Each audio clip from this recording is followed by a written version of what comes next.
Greetings and welcome to the last mini lecture for the first module. So we are concluding the introductory module. After this particular mini lecture, I will be turning to Great Britain, which will be our first actual country. In the videos on Britain, I will make a lot of comparisons to the United States because that's the country that we are the most familiar with. Once I complete Britain and get to France, I will start making more comparisons between France and Britain. I will also occasionally make the American comparison.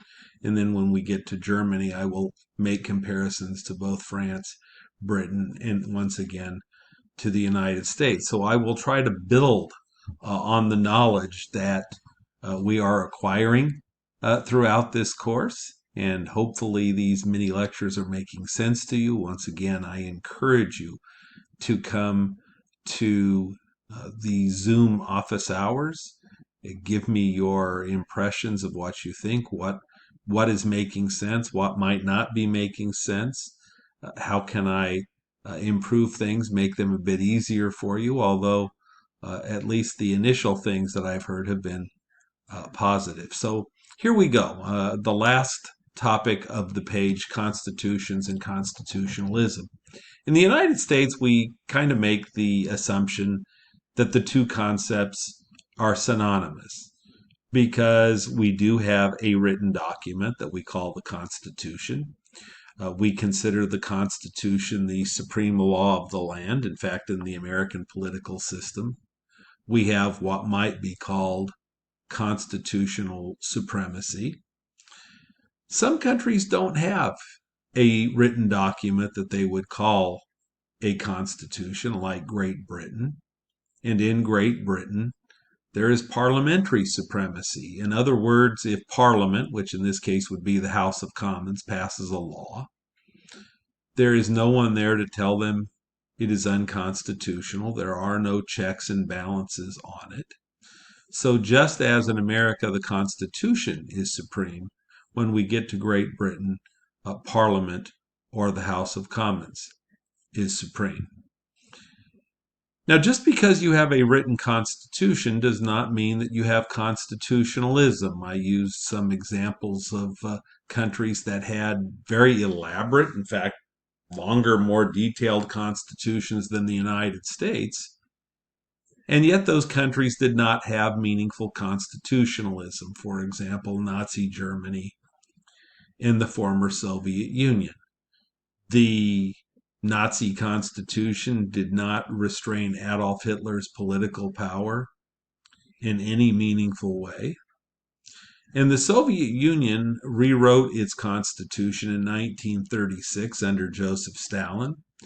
And Stalin's power was not limited in any meaningful way.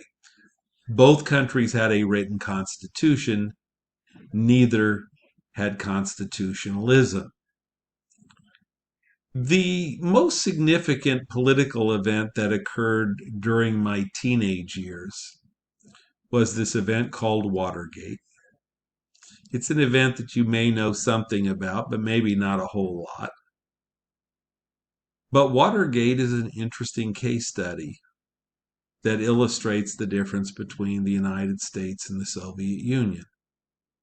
In the United States, the Constitution and a Sony 800V tape recorder resulted in the resignation of Richard Nixon. The most powerful man in the world resigned in disgrace because in the American political system, the assumption was that no one is above the law, even the most powerful. Some would say we'll find that out with our previous president, Mr. Trump. We'll see what happens in that case, but certainly he did leave office under quite a cloud, and we'll find out the only president to be impeached twice. He was acquitted the first time. I believe he'll be acquitted again. We shall see. But then after he leaves office, we will see if the law deals with him in any meaningful way. and certainly the state of New York may prosecute him. We'll see. When Watergate occurred, the leader of the Soviet Union, Leonid Brezhnev, said he didn't understand how and why Mr. Nixon might lose his position. Mr. Brezhnev said that far worse things than this have occurred in the Soviet Union with no penalty whatsoever, and of course that was true. But the difference was that the Soviet Union was a country with a constitution. The Soviet constitution may grant rights, but they didn't recognize them. The Communist Party of the Soviet Union got to interpret that. The assumption of the Soviet Constitution was the state gave people their rights and therefore they could take them away. In the United States, we make an assumption that an individual's rights are natural, inalienable, and therefore they cannot be taken away arbitrarily, although they're not absolute.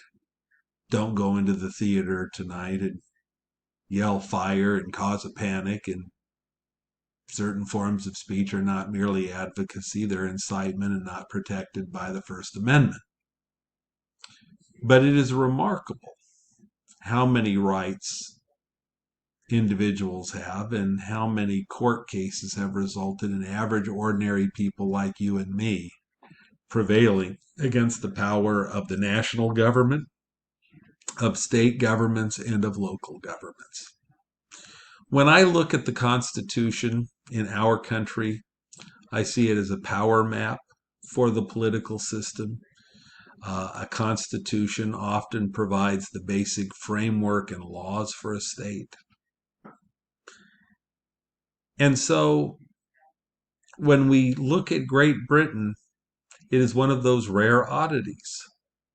Britain does have meaningful constitutionalism, and yet it does not have a written constitution. In Britain, the Parliament is supreme and not the Constitution. And so it is significantly different in a number of ways. And so let me just, off the top of my head, I don't even have anything written down here, but some big ideas in which the British system looks a little bit different. I'll repeat this, obviously, on the next page, but I just want you to kind of think about where we're going. The British political model is the most copied in the world. Great Britain has a unitary state. Remember, that's where the national government wields all power and authority. So Britain is unitary, and the United States is federal. That's the first big difference. Obviously, the second is the United States has constitutional supremacy. Britain has parliamentary supremacy. That's different. The United States has separation of powers. Britain has fusion of powers. The United States has a presidential system. Britain has a parliamentary system. In the United States, the president is both the political and ceremonial leader of the country. In Britain, the Queen is the ceremonial chief of state, and the Prime Minister is the political head of state. There are lots of differences, but there are things that the two countries share in common. In both countries, we use a single-member plurality system of elections, which leads to the dominance of two political parties. So our electoral systems are the same. Our party systems are somewhat similar.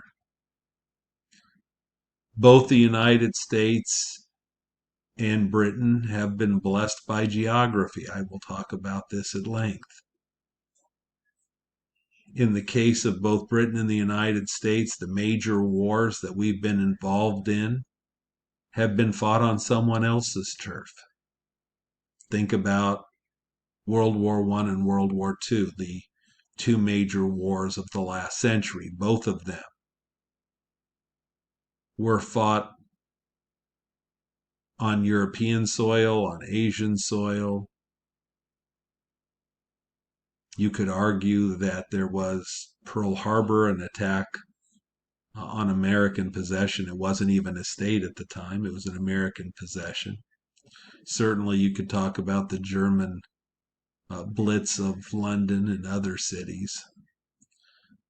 But the front lines and the battlegrounds were in other lands. Great Britain has been blessed by geography. It has not been successfully invaded since 1066.